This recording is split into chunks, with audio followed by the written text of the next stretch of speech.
Hey everyone, welcome back to Code of the Row. In this video, I'm going to be showing you how to just export a simple Mixamo animations onto your Unreal Engine skeleton. So what I'm going to do is go to mixamo.com, log in, I'll click Browse Characters. For this animation, I'm just going to use the Xbot, which is this red one selected by default for me. And then I'll go to Animations and search for a throw animation. This one looks pretty nice over here. So I'll just click on that and you'll see the throw animation on the right. I'm just going to click Download, with skin selected, FPS set to 60, and I'll hit Download. And I'll just save it onto my desktop. Once that's downloaded, I'm going to drag this in directly into the content browser of my folder. Make sure skeletal mesh and import mesh is selected. Click import all.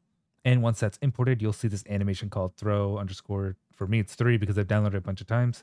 3 anim. And if I double click on it, you'll see that it'll open the anim. That's working exactly how we saw it on mixamo.com. Then I'm just going to right click retarget animations, select the SK mannequin. And I'll just do auto generate target checked, just so, or else it's not going to work when I double click on one of these. So if I have this checked, it'll just automatically generate an arcade retargeter for me. And instead of export retarget assets, which will just do this side, the IK retargeter, I can do export animations to just get the animations too. So then I'll just call it something like tutorial underscore, and then just export it into my content browser or content folder. And then I'll just hit export twice. And now I'll have this animation, and it's as simple as that. Thanks for watching Code of the Row. Like, subscribe, comment below what you want to see next, and I'll see you in the next video. Thanks for watching.